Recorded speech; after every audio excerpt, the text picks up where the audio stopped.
বিসমিল্লাহির রহমানির রহিম।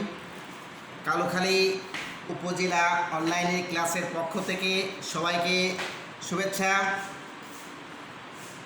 অনলাইন ক্লাসে আজকে আমি হাজির হয়েছি আশরাফুল হক, সহকারী শিক্ষক, কালুখালী আদর্শ উচ্চ বিদ্যালয়। আজকের ক্লাস নবম দশম শ্রেণীর জীববিজ্ঞান থেকে জীববিজ্ঞানে আলোচনা করব। প্রিয় শিক্ষার্থীরা, আশা করি তোমরা সবাই সুস্থ আছো, ভালো আছো, যে যেখানে আছো। শুরুতে আমরা বলতে চাই, আমি একটা প্রাণী, মানুষ। আমার এই দেহটা কিভাবে গঠিত হয়েছে,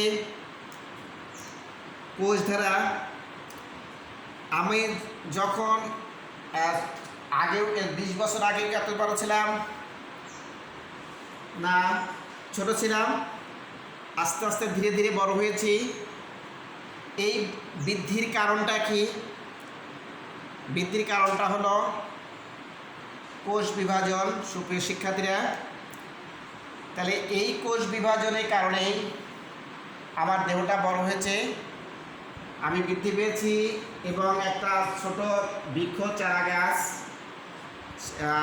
অঙ্কুরিত হওয়ার পর থেকে আস্তে আস্তে বড় বৃক্ষে পরিণত হয়, তার কোষ বিভাজনের কারণে। আর এই কোষ বিভাজন কয়টা ভাগে ভাগ করা যায়? 3টা ভাগে। 3টা ভাগের মধ্যে কী কী আছে? অ্যামাইটোসিস, মাইটোসিস এবং মিওসিস। তা যেই বিভাজনের কারণে জীবের বংশবৃদ্ধি ঘটে, সেই বিভাজনের নামটা কি? বিভাজনটার নাম মিওসিস। তাহলে আজকে আমাদের আলোচনার বিষয় হলো মিওসিস, কোষ বিভাজন। মিওসিস, মিওসিস আজকে আমরা আলোচনা করব মিওসিস, কোষ বিভাজন। মিওসিস কোথায় হয়? জীবের 2টা অংশ থাকে, একটা দেহ, আর হলো দেহাঙ্গ, একটা জননাঙ্গ। এই জননাঙ্গের কোষ বিভাজনকে বলা হলো মিওসিস। আর এই মিওসিস কোষ বিভাজনের একটা কোষ থেকে 4টা কোষের সৃষ্টি হবে। যে কোষটি বিভাজিত হবে সেই কোষের নাম হলো জনন মাতৃকোষ। এই জনন মাতৃকোষ 2টা পর্যায়ে বিভাজিত হয়ে জননকোষ, অপত্য জননকোষের সৃষ্টি করবে। তা প্রথম পর্যায়ে বিভাজন বা প্রথম বিভাজনকে হ্রাসমূলক বিভাজন বলা হয়। আর দ্বিতীয় পর্যায় বিভাজনকে বলা হলো সমবিভাজন। অর্থাৎ হলো মিওসিস কোষটা 2টা পর্যায়ে বিভক্ত হয়। একটা কোষ থেকে 2বারে পরে 4টা কোষে পরিণত হয়। সেই একটা জনন মাতৃকোষ থেকে 4টা জনন মাতৃকোষে পরিণত হবে, সেটাকে বলা হয় মিওসিস অপত্য কোষ। অর্থাৎ হলো আমরা যদি মিওসিসে দেখি একটা কোষ, এই একটা কোষে যদি আমাদের 2n সংখ্যক যদি ক্রোমোজোম থাকে,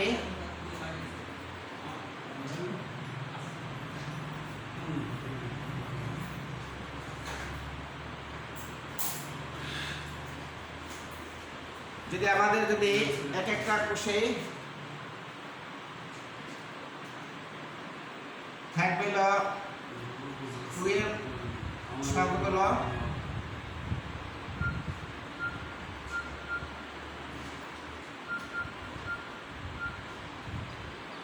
ক্রোমোজোম। এইটা হলো আমাদের একটা জনন। এই কোষটার নাম হলো জনন মাতৃকোষ। এই কোষটা 2টা ভাগে বিভক্ত হবে, 2টা কোষ উৎপন্ন হবে।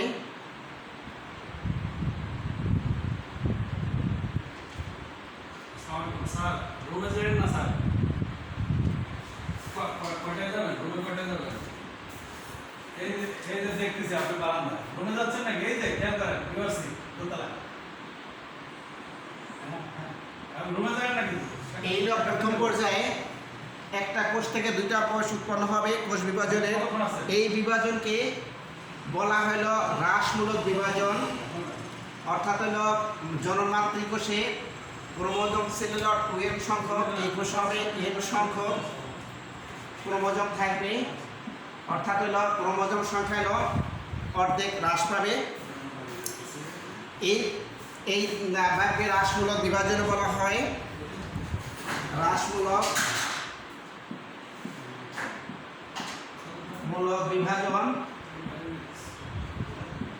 বিভাজন। এই ধাপে পরে এই কোষটা আবার দুইটা কোষে পরিণত হবে, এক একটা দুইটা কোষে পরিণত হবে। এখানে থাকবে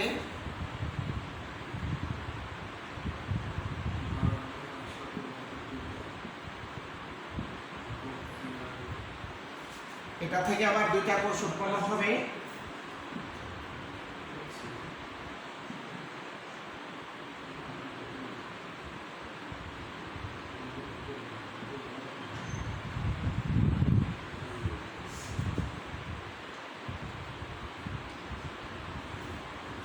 তাহলে এই কোষ বিভাজনকে বলা হলো সমবিভাজন।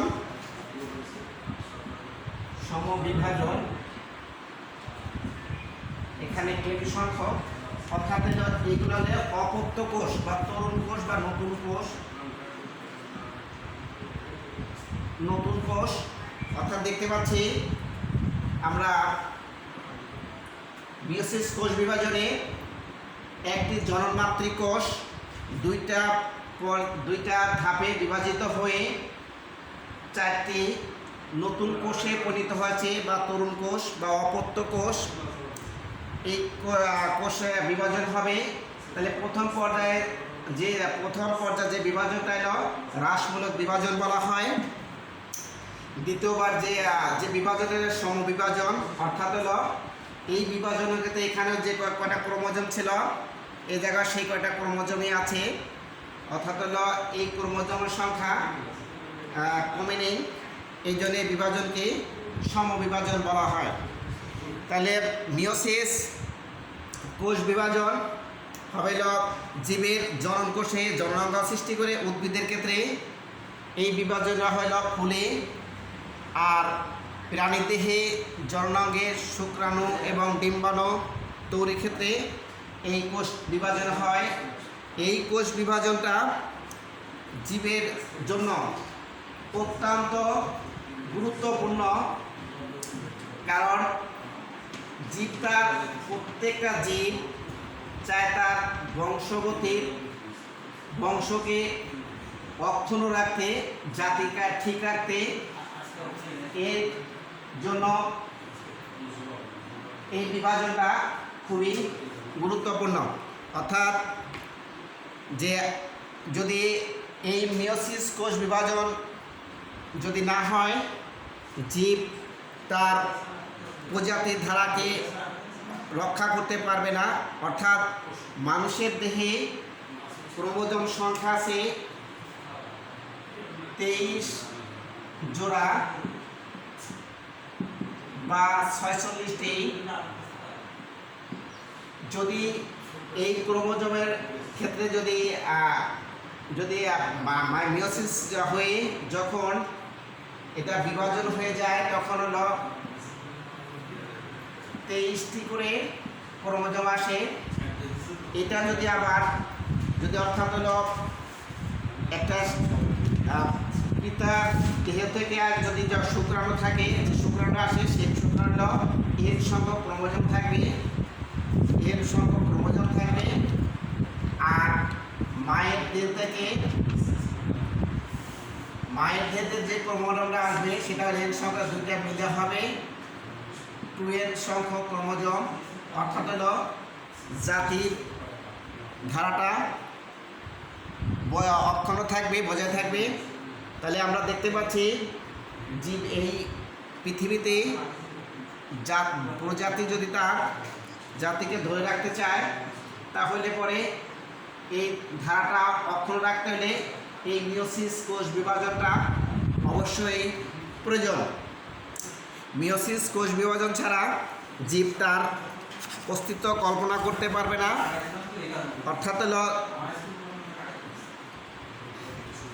এটা এভাবেই সম্পূর্ণ হবে।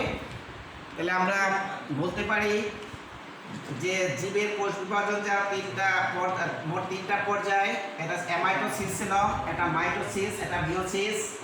এখানে অ্যামাইটোসিস হয় হলো নিম্ন শ্রেণীর জীবে, আর উন্নত শ্রেণীর জীবে দুইটা ধরনের মাইটোসিস মিওসিস। মাইটোসিস দেহ গঠন করে, আর মিওসিস হলো তার হলো শুক্রাণু এবং ডিম্বাণু বা পরাগ রেণু আর ডিম্বক সৃষ্টি করে।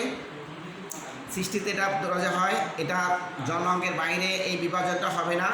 যদি এই বিভাজনটা সঠিকভাবে না হয় বা কোনো ব্যত্যয় ঘটে তাহলে জীবের অস্তিত্ব বিলুপ্ত হয়ে যাবে এবং পরবর্তী জেনারেশনে বা উত্তরসূরি রেখে যেতে পারবে না। তাই উত্তরসূরি রেখে যেতে হলে এই কোষ বিভাজনটা অবশ্যই দরকার।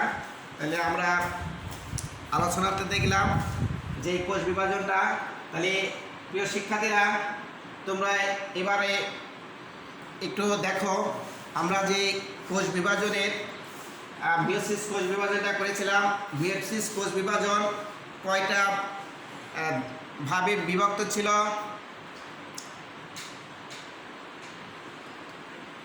দুইটা ভাগে ছিল। এটা হলো হ্রাসমূলক বিভাজন প্রথম ধাপে, দ্বিতীয় ধাপে ছিল কোনটা ছিল? সমবিভাজন। তাহলে এই সমবিভাজনের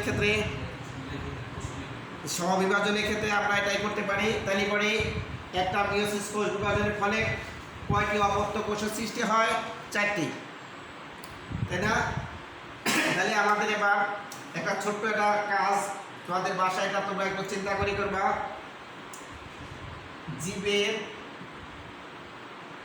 জীবের বংশ ধারা অক্ষুণ্ণ রাখতে